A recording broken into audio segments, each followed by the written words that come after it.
day that you wake up, remember someone else did not. You are alive for a reason. Those voices in your head telling you to turn back, telling you that they'll fail. But I've failed in the past. I fell flat on my face. Listen to me. You can't have a better tomorrow if you're too busy thinking about yesterday. In times of adversity, you do not have an obstacle to deal with. You have a choice to make. It's no different because we've messed up, because you fell off the wagon, you've been on alcohol and drugs, and you gave up on life, and you dropped out, or you've been to jail 1 time, 2 times, 3 times, and you really want your dream to happen, and you're putting in your work, and nothing's happening yet. I promise you, if you keep pushing, if you keep giving me all your effort, it will happen.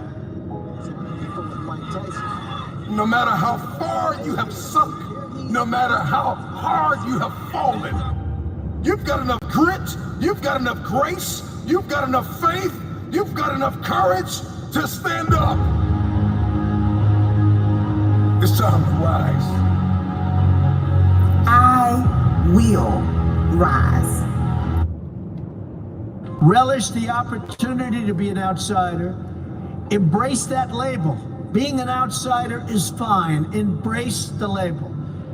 Because it's the outsiders who change the world and who make a real and lasting difference. Remember this, nothing worth doing ever, ever, ever came easy.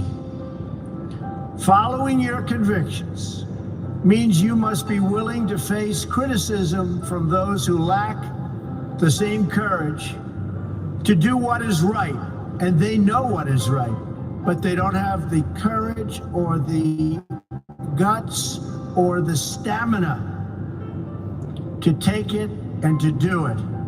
It's called the road less traveled.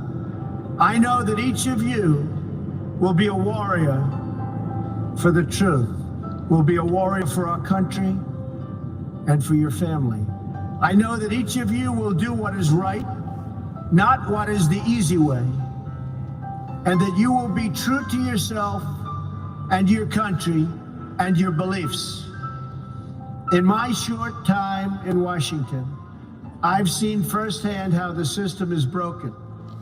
A small group of failed voices who think they know everything and understand everyone want to tell everybody else how to live and what to do and how to think. But you aren't going to let other people tell you what you believe, especially when you know that you're right. We don't need a lecture from Washington on how to lead our lives. I'm standing here looking at the next generation of American leaders. There may very well be a president or two in our midst. Anybody think they're going to be president? Raise your hand. In your hearts are inscribed the values of service, sacrifice, and devotion. Now you must go forth into the world and turn your hopes and dreams into action. America has always been the land of dreams because America is a nation of true believers. In America, we don't worship government, we worship God.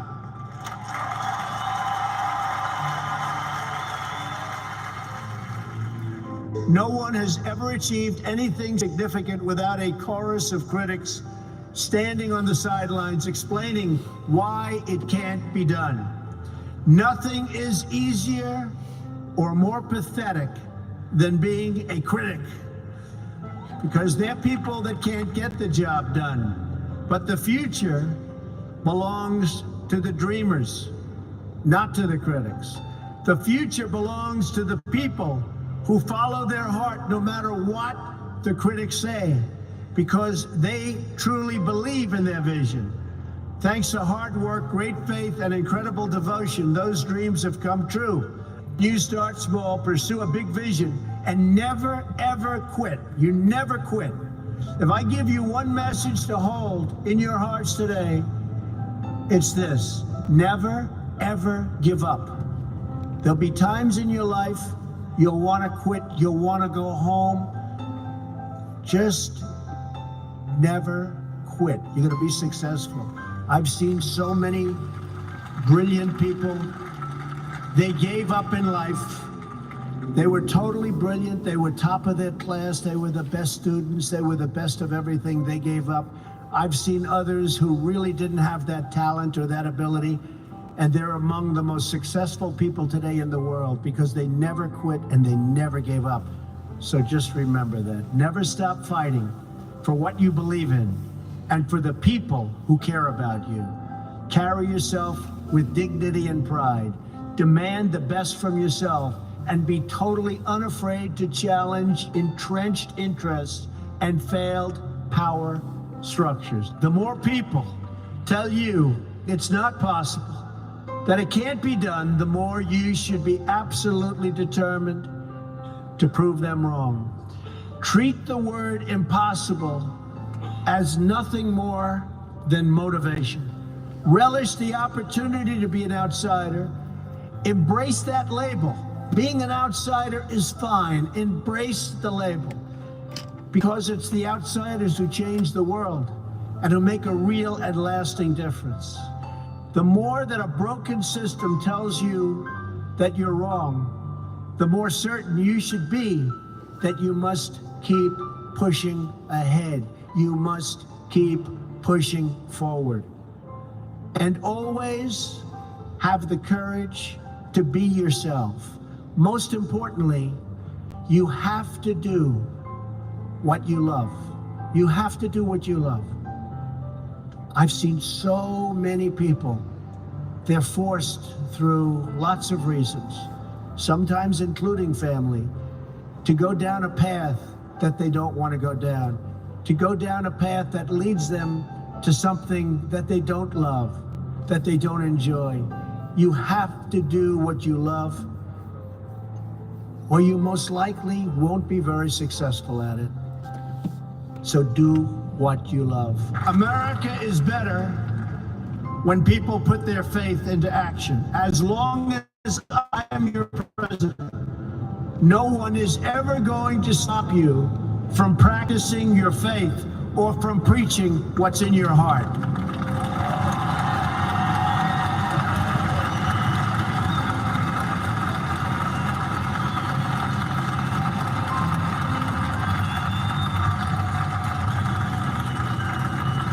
America is beginning a new chapter. Today, each of you begins a new chapter as well.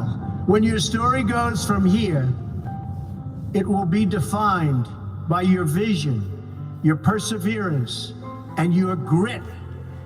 You will build a future where we have the courage to chase our dreams no matter what the cynics and the doubters have to say. We share one home and one glorious destiny. Whether we are brown, black, or white, we all bleed the same red blood of patriots. We all salute the same great American flag, and we are all made by the same Almighty God. As long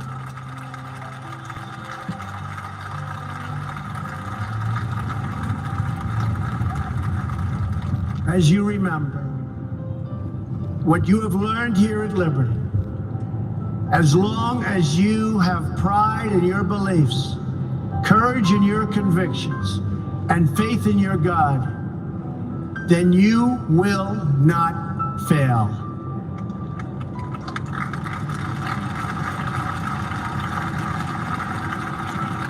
I can promise you that.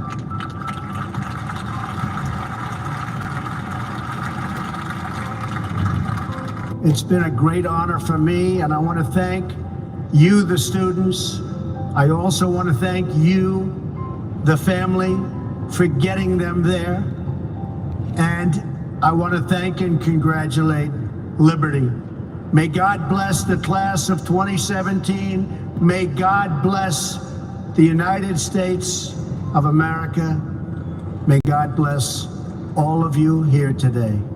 Thank you very much. The technologies of tomorrow. A new national pride will stir our souls, lift our sights, and heal our divisions. It's time to remember that old wisdom our soldiers will never forget, that whether we are black or brown or white, we all bleed the same red blood of patriots.